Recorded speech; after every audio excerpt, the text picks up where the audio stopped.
हर खबर पर होगी आपकी पकड़। डाउनलोड कीजिए एबीपी लाइव ऐप। नमस्कार, एबीपी न्यूज पर आपका स्वागत है। आपके साथ मैं हूं आदर्श झा। दोपहर के 1 बज चुके हैं। आपसे कुछ देर में महाराष्ट्र के मुख्यमंत्री उद्धव ठाकरे जनता से बात करेंगे। बड़ा सवाल यह है कि क्या कंगना रनौत के दफ्तर पर बुलडोजर चलवाने और पूर्व सैनिक की पिटाई पर उद्धव अपनी चुप्पी तोड़ेंगे, क्योंकि बार बार विपक्ष उद्धव ठाकरे पर, उनकी सरकार पर तानाशाही का आरोप लगा रहा है, महाराष्ट्र की सरकार न चलाने पाने का आरोप लगा रहा है। ऐसे में यह सवाल खड़ा होता है कि जब वो जनता से बात करेंगे तो कंगना के दफ्तर पर जिस तरह से कार्रवाई हुई उस पर बात करेंगे, उसका जिक्र करेंगे।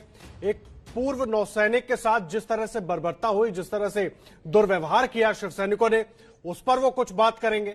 या जिस तरह से डर का माहौल बन रहा है उसको लेकर जो बातें हो रही हैं मुंबई में, कंगना ने बोला पीओके जैसी हो गई मुंबई। कल मदन शर्मा के परिवार ने बोला कि मुंबई में डर जैसा माहौल हो गया है और डर लग रहा है, तो क्या उस पर वो कुछ बोलेंगे?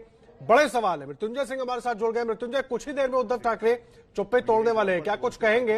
मैं आपके पास आऊंगा, लेकिन उद्धव ठाकरे ने बोलना शुरू कर दिया। बोलायला सुरुवात करण्यापूर्वी मी सर्वप्रथम का सत्र है, त्योहारों का सीजन है, तमाम नागरिकांना, सर्व धर्मियांना इस मनापासून धन्यवाद देतो। कार्य में इस समय में भीड़ करना टालें। सुरुवातीलाही आपल्याला बोललो होतो, सांगितलं और मुझे इस बात का समाधान है कि सणासुदीचा आहे, आप सबने इसका पालन किया है। सुगीचा गणेश उत्सव बहुत सादगी से मनाया गया। सगळा काळ आहे, जो कोई भी प्रथा परंपरा उत्सव है बड़ी सादगी से मनाया गया। सभा समारंभ उत्सव हे टाळा। आणि मला एका गोष्टीचं समाधान आहे की सभी ने अपनी एक सामाजिक जवाबदेही कोणतीही धर्मीय बनाकर रखी। गणेशोत्सव सभी ने संयम बनाए रखा, केला गेला। इसलिए आप सबको एक बार दिल से धन्यवाद। जैन धर्म त्याच्यात आले, मुस्लिम आले, पारसी आले। ये संयम बनाते हुए पिछले कुछ समय सगळ्यांनी आपापली एक सामाजिक मिशन बिगिन अगेन की शुरुआत महाराष्ट्र सरकार ने की है। या सर्व सणासुदीच्या दिवसामध्ये संयम पाळला। एक बार फिर से अपने जीवन की गाड़ी पटरी पर आए, हा संयम पाळत इसलिए यह प्रयास चालू है।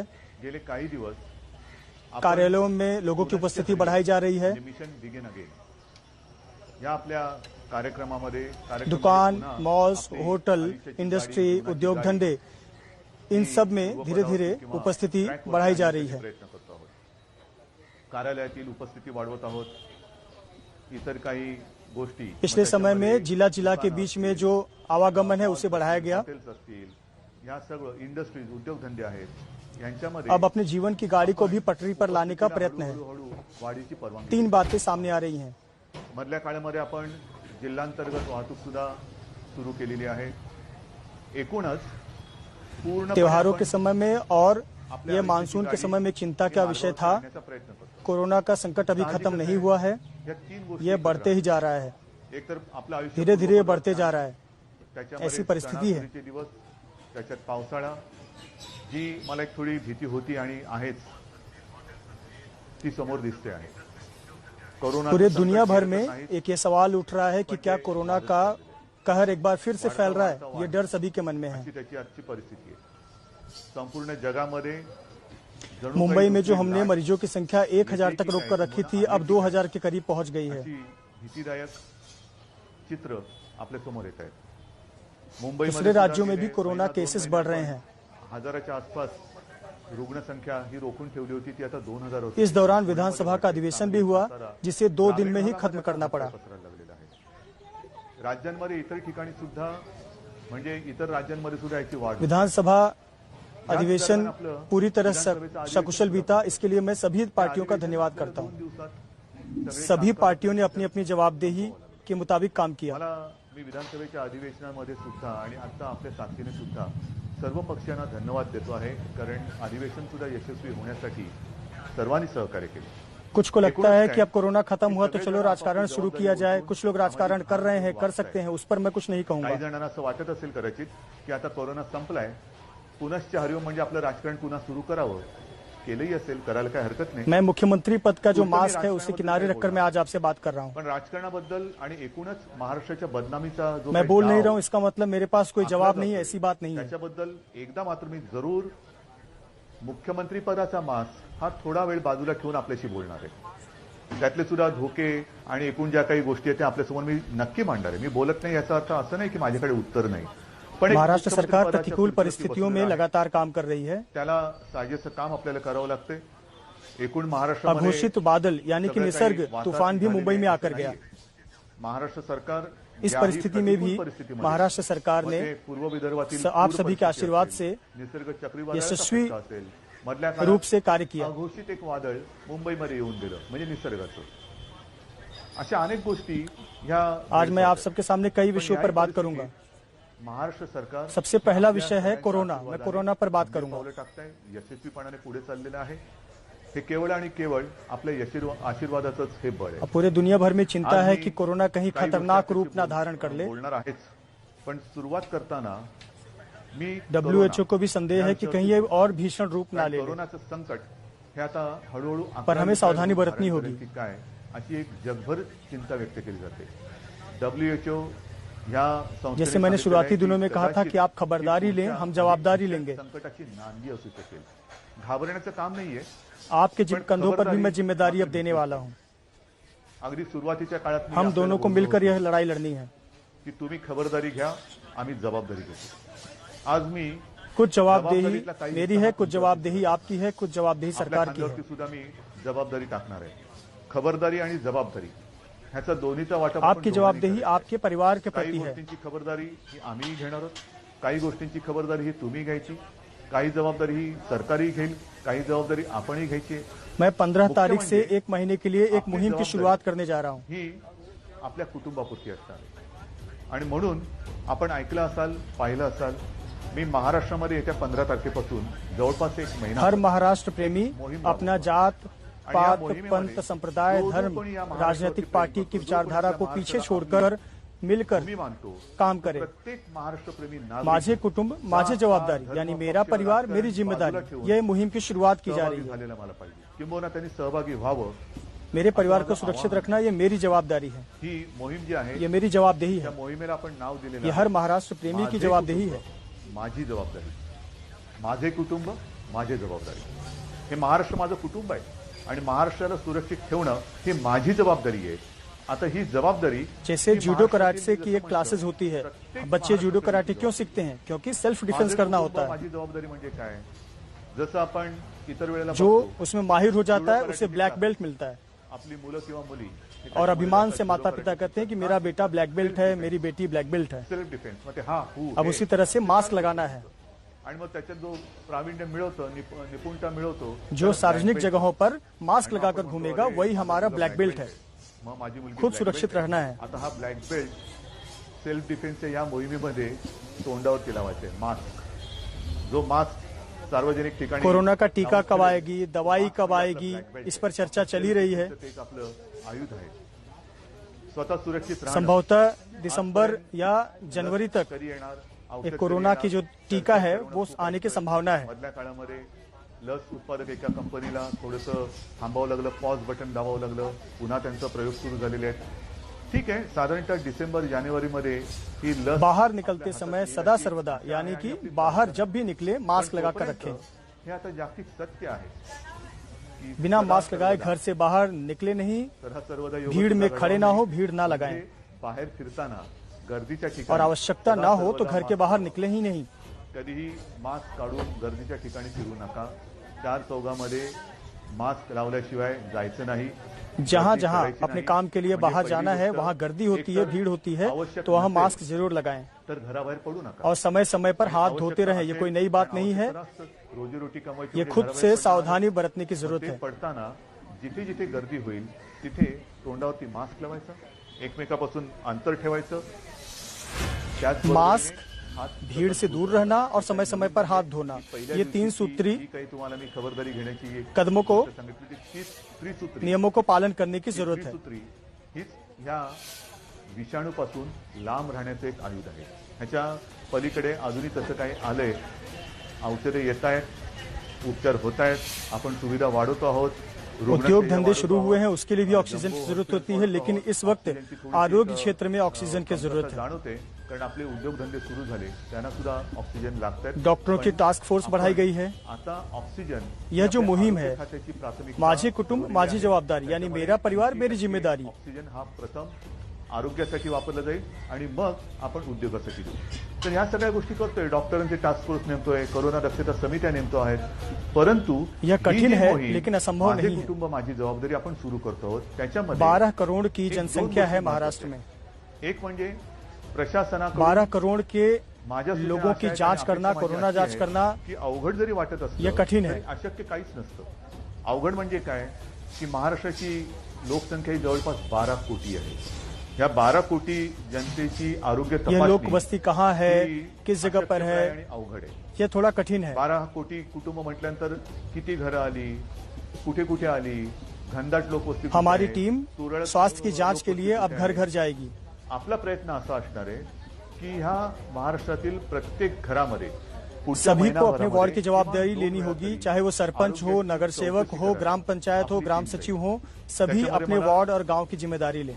आमदार, खासदार, जिल्हा परिषद सदस्य, सरपंच, नगरसेवक सगळ्यांनाच मी सांगतोय हर विधानसभा क्षेत्र में उनके लोक प्रतिनिधि हैं, ये लोक प्रतिनिधि वो आपापल्या जिम्मेदारी उठाएं। वार्डामध्ये म्हणजे छोट्या छोट्या विभागात जर का आपण जबाबदारी घेतली तर संपूर्ण महाराष्ट्र हा आपण याच्यामध्ये सहज व्यापून टाकू शकतो.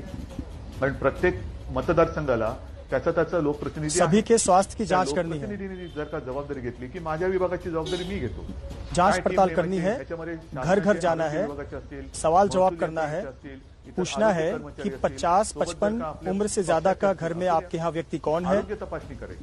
क्या आरोग्य किसी प्रकार के तपासणी लक्षण म्हणजे है, चौकशी कोरोना से करेल. मिलते जुलते चौकशी लक्षण है म्हणजे किसी कसं को, आहे की घराघरात और जायचं. यह साधारणतः विचारपूस स्वास्थ्य करायची यंत्रणा को की बताना है. आपल्याकडे 50-55च्या वयापेक्षा कोण आहे, अधिक वयाचे कोण आहेत, त्यांचा ऑक्सिजन इसका लेवल काय, मार्गदर्शन त्यांना इतर जो काही राज्य व्याधी आहेत की का, काही लक्षण आहेत का, जर काही व्याधी टीम किंवा है, लक्षणं और असतील तर ती स्वास्थ्य आपल्या क्षेत्र की शासनाच्या टीम है, वो यंत्रणेला करेगी. लक्षात आणून द्यायचं. मग त्यानुसार पुढील उपचार काय करायचे, कुठे करायचे ह्याचं मार्गदर्शन आपली मग शासकीय टीम त्यांना करेल. एकूणच काय की आपण मुंबईमध्ये जी यंत्रणा लावलेली आहे, मोहीम राबवतो आहोत, चेस द व्हायरस. म्हणजे व्हायरस पोचायच्या आधी आपण आपल्या नागरिकाकडे, माता भगिनी बांधवांकडे जायचं आणि त्यांना या व्हायरस पासून वाचवायचं. त्यांच्यामध्ये जर का पहला रोगप्रतिकारक विषय शक्ती घर घर कमी जाकर असेल, स्वास्थ्य इतर की काही जांच व्याधी करना, विकार असतील तर दूसरी त्याचा बात इलाज करणं, घर से बाहर वाढवणं, जाते समय ह्या सगळ्या गोष्टी समझदारी करणं, दिखाना हे और माझे जिम्मेदारी कुटुंब, माझी जबाबदारी. से कदम उठाना। ही एक बाब झाली. बाहेर फिरताना सुद्धा जे मी आपल्याला सांगितलं, बाहेर जो कुटुंबातला बाहेर जाऊन येईल त्यांनी मुझे याद तुम्हाला है काही गोष्टी सांगतात. मेरी माँ कहती थी जब हम बाहर से खेल कर आते थे तो घर आने पर आणि काही हाथ गोष्टी पैर धो। ह्या अगदी लहानपणी बस आपल्याला यही सांगितल्या संस्कार गेल्या. मला सुद्धा आठवत ये आहे, हमारे माझी बच्चों को माँ, देना है. आम्ही बाहेरून खेळून आल्यानंतर आम्हाला मुलांना सांगायची, अरे बाहर खेळून जाते आलात समय तर सार्वजनिक हातपाय धुवून जगहों पर कपडे मास्क बदल. पहने आणि मग आमच्या प्रार्थना असायची, और परवच्या मुझसे असायची. लेकर लहानपणीचे मेरे परिवार संस्कार. तक यह जवाबदेही, आता हेच संस्कार, यह जिम्मेदारी ह्याच गोष्टी हर व्यक्ति को कोरोनाने उठानी आपल्याला होगी। सांगितलेल्या. बाहेर जाताना, बाहेर वरना पडल्यानंतर सार्वजनिक ठिकाणी मास्क इस घालणे, संकट में एक बाहेरून व्यक्ति की वजह से दर्शन पूरा परिवार आपल्याबरोबर, चपेट में आ सकता है। आपल्यापासून माझं कुटुंब ही माझी बाहर जबाबदारी. से आने के बाद चप्पल घर के बाहर समजा निकालें, मला माझ्याकडनं कुटुंबाला बाहर से आने के बाद तुरंत हाथ धोएं, नहाएं, कपड़ा अलग रखें, कुटुंब धोक्यात येऊ शकतं. रास्ते पर आणि थूके म्हणून नहीं, मी बाहेरून आल्यानंतर पहिले सार्वजनिक जगहों डोळे पर बाहेर खांसे काढा. नहीं, थूके नहीं, डोळे बाहेर काढा, बाहेर सरळ छींके फिरून नहीं, आल्यानंतर चपला यह घालून सावधानी हात बरतनी धुवून, होगी दाराची और यह पाणी सिखाना ठेवा. होगा। हात आल्यानंतर हातपाय स्वच्छ धुवायचे, जर वाटलं आपल्याला तर आंघोळ करा, कपडे धुवायला टाका. या साऱ्या गोष्टी आहेत. रस्त्यावरती थुकू नका, सार्वजनिक ठिकाणी शिंकू नका, खोकू नका, या साऱ्या गोष्टी आहेत. पण त्याच आता आपल्याला कटाक्षाने पाळावे लागतात. आमने सामने आणि बात म्हणून करते समय लोकांमध्ये वावरताना बातचीत सुरक्षित टालनी अंतर है, ठेवावे, बोलते समय मास्क दूरी घालावा, रखनी है, हात वारंवार धुवावे, इतर व्यक्तींशी फेस टू बोलताना फेस हे या आणखी आमने एक सामने महत्त्वाचं ना आहे. बोले, इतर यह व्यक्तींशी ज्यादा बोलताना अच्छा है। Face to face. काय मी त्याच्या तोंडावरती बोललो, या तोंडावरती नका बोलू. जरा समोरासमोर जो बोलण्याचं बाजार काम है टाळायचं आहे. उन आणि जगहों पर ऐसे समय जाएं जहां बोलताना ज्यादा जरा भीड़ या गर्दी face ना to हो। face न बोललं तर अधिक चांगलं. त्याच्यानंतर ऑनलाईन खरेदीवरती भर द्यायचा. जिथे जिथे सुपर मार्केट असतील किंवा काही सार्वजनिक बाजार असतील तिथे गर्दी नसलेल्या वेळी जावे, गर्दी करू नये. दुकानातील वस्तूंच्या सॅम्पलना कारण नसताना हात लावू नये. सार्वजनिक वाहनों में यात्रा करते समय बातचीत ना करें, बातचीत करना टालें। मुंबई में बस शुरू की गई है, ट्रेन में कुछ लोगों के लिए शुरुआत की गई है। यात्रा करते समय वाहनात असाल तर जरूरत ना हो तो बात ना करें। त्याच्यानंतर कहा जा रहा है कि मुख्यमंत्री घर से बाहर निकले, बात करें। मुख्यमंत्री घरी बसून काम करतात. मैं घर से बाहर काम कर रहा हूं, लेकिन त्यांना कल्पना हे यंत्रणा का उपयोग करके, डिजिटल माध्यम का उपयोग करके मैं घर से काम कर रहा हूं। जाऊन येतो, फिरतो, तिथे मी सूचना देतो, जिथे तुम्ही पोहोचू शकत नाहीत, गेलेला नाहीत, तिथे मी जातो आहे, मी बोलतो अगर आहे. किसी को कोरोना के लक्षण दिखते हैं तर जिथे जिथे आवश्यकता असेल तिकडे किंबहुना तो आप किससे मिले थे, कहां से मिलकर आए थे, हे फार महत्वाचं आहे. त्याच्यानंतर ये आप आरोग्य अधिकारी, स्वास्थ्य अधिकारी को जरूर बताएं। काही गोष्टी तुम्हाला सांगत नाही जाणार, बऱ्याचशा गोष्टी आपल्याला कल्पना आहे। लक्षणं आढळली तर तुम्ही कुठे गेला होता, साधारणतः कोणाला भेटला होता, त्याची एक माहिती, त्याची एक यादी ही आपल्याला तपासायला आलेल्या आरोग्य अधिकारी। अब धीरे धीरे होटल, 5 स्टार होटल, लॉज खुल रहे हैं, बहुत से लोग बाहर खाना खा रहे हैं, रेस्टोरेंट में खाना खा रहे हैं, रेस्टोरेंट से खाना मंगा रहे हैं। इतरांसमोर जेवताना, कारण आता हळूहळू आपण हॉटेल, मोठी जी 5 स्टार असतील, लॉजेस असतील, स्वागत है आपका एबीपी न्यूज पर। महाराष्ट्र के मुख्यमंत्री उद्धव ठाकरे महाराष्ट्र की जनता को पिछले आधे घंटे से संबोधित कर रहे हैं, लेकिन अभी तक सिर्फ कोरोना पर ही बोले हैं। कंगना विवाद या फिर शिवसैनिकों की गुंडागर्दी पर उद्धव ठाकरे अभी तक कुछ नहीं बोले हैं। उन्होंने कोरोना की बात की है, लॉकडाउन की बात की है, आगे किस तरह से कोरोना चुनौती बढ़ा रहा है उसकी बात की है, लेकिन कंगना और पूर्व नौसैनिक के साथ जो दुर्व्यवहार हुआ उस पर उन्होंने कुछ नहीं कहा। आपको सुनवाते हैं क्या कुछ कह रहे हैं वो।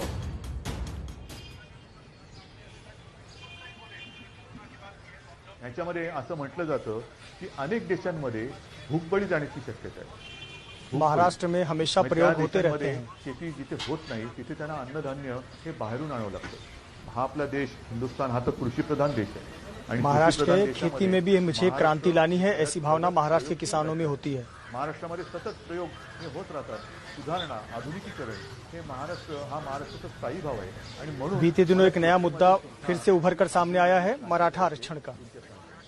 हे सगळं झालं। आतापर्यंत तुमच्याशी मी बोललो, त्याच्यानंतर जे मी तुम्हाला सांगितलं की एका मागोमाग एक विषय येत आहेत। गेल्या आठवड्यात अचानक असाच विषय समोर आलेला आहे, तो मराठा आरक्षण। मराठा आरक्षण खरं म्हणजे हा विषय मराठा आरक्षण के समय उस वक्त भी तमाम दलों ने मिलकर एक मत से मराठा समाज को आरक्षण देने का कार्य किया था। उस वक्त भी शिवसेना सत्ता में थी, लेकिन भारतीय जनता पार्टी के साथ थी। एनसीपी और कांग्रेस की विचारधारा अलग थी। बावजूद उसके सभी 4 बड़े पक्षों ने मराठा आरक्षण का समर्थन किया था। एकमताने मराठा समाजाच्या न्याय हक्काचा हा जो काही लढा होता, हाई कोर्ट में अपील दिया गया, वो हम जीते। सुप्रीम कोर्ट में चैलेंज किया गया, वो लड़ाई हम लड़ रहे हैं आणि आपण तो मंजूर केला। त्याला इकडे उच्च न्यायालयात आव्हान देश दिलं के गेलं। जो सर्वोत्तम वकील हैं उन्हें इस केस में लगाया गया है। ही लढाई आपण लढतो आहोत। ही लढाई लढताना पहिल्या सरकारने जे वकील दिले त्याच्यात कोणी आपण बदलले नाही। देशातील जे सर्वोत्तम वकील असतील ते आपण त्याच्यात दिलेले आहेत। त्याचबरोबरीने वकील कमी न करता आणखीन त्याच्यात ज्यांनी सूचना दिल्या तेही वकील आपण त्या पॅनलवरती घेतले। कोर्ट में हमने किसी भी प्रकार से आर्ग्यूमेंट करने में कोई कमी नहीं छोड़ी है। या केसमध्ये त्याच्यात त्याने इंटरव्हेन केलं, त्यांनी देखील त्यांच्या परीने त्यांच्या पसंतीचे वकील देश के कई राज्यों में आरक्षण का मुद्दा लंबे समय से अटका पड़ा है। आर्ग्युमेंट करायला कमी पडलेलं नाही, अजिबात नाही। आपली मागणी सर्वोच्च न्यायालयात काय होती की जसं देशातील इतर राज्यांमध्ये जैसे देश के अलग राज्यों में भी आरक्षण से जुड़ा मुद्दा कोर्ट के सामने रखा जा रहा है, उसी तरीके से महाराष्ट्र सरकार बड़ी तेजी से यह मुद्दा रख रही है। न्यायाधीशांच्या बेंच समोर जसे इतर राज्यातील आरक्षणाचे प्रश्न हे मांडले जात आहेत तशीच परवानगी आम्हाला मोठ्या बेंच समोर जाण्यासाठी द्या।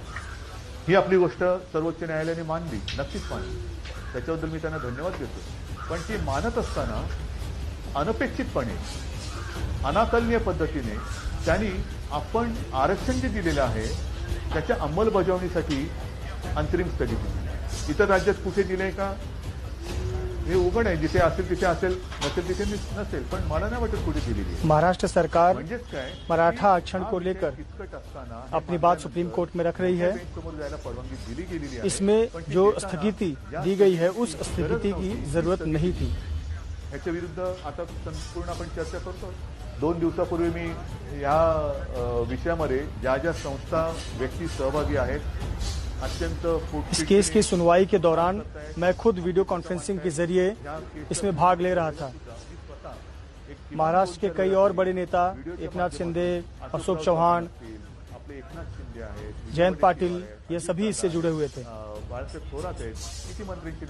हमें क्या विषय रखना है, हमें क्या बोलना है, क्या मुद्दा रखना है, इस पर अपनी बात रखी गई। ज्येष्ठ विधी तज्ञांची चर्चा करत आपल्याला काय बोललं पाहिजे, कसं बोललं पाहिजे हे ठरवत तिथे आपण कोर्टासमोर आपण बाजू मांडतो। तरी हा निकाल आला। मुकुल रोहतगी के सामने भी महाराष्ट्र सरकार के बड़े नेताओं ने अपनी बात रखी और मुकुल रोहतगी आहेत, आणखी सगळे आपले वकील आहेत. लीगल तरीके से क्या किया जा सकता है, इस पर चर्चा की. बोलल्यानंतर पुन्हा मी त्या बैठकीला आता जाणार आहे. उद्या परत काही बैठक होईल. एकूण काय कोर्ट में हमें फिर से जाना है, लेकिन कोर्ट के सामने हमें क्या बात रखनी है, कैसे बात रखनी है, किन मुद्दों को रखना है, इसके लिए हमने राय मशवरा लिया है. जाणार आहोत.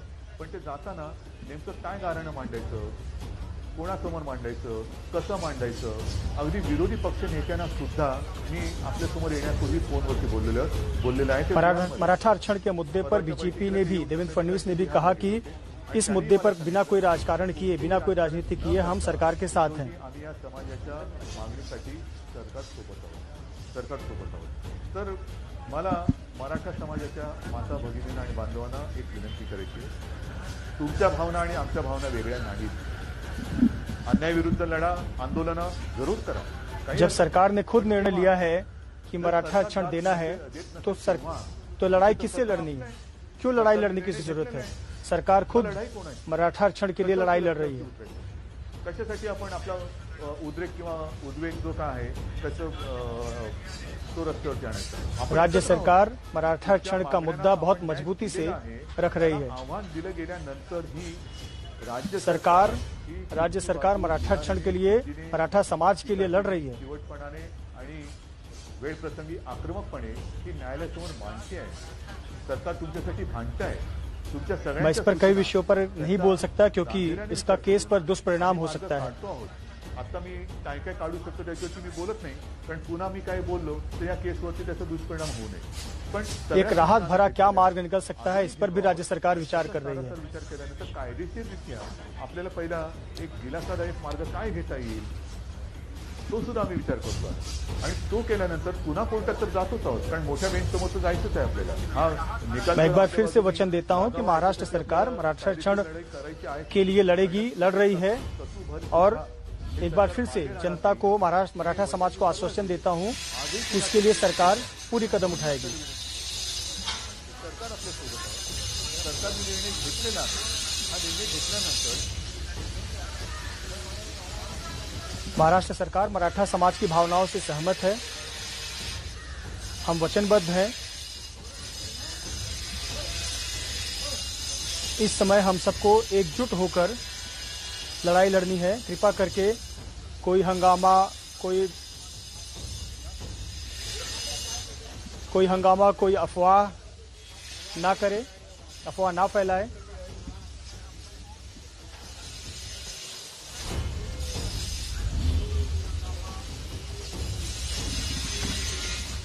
महाराष्ट्र की तमाम जनता से एक बार फिर से निवेदन करता हूं कि कोरोना की संकट अभी खत्म नहीं हुआ है. गांव-गांव जाकर जांच हो रही है. सहकार्य करें, घबराने की जरूरत नहीं है. समय पर अगर कोरोना के लक्षण दिख गए तो लोग स्वस्थ होकर अपने घर गए हैं. यह संकट अभी बढ़ते जा रहा है.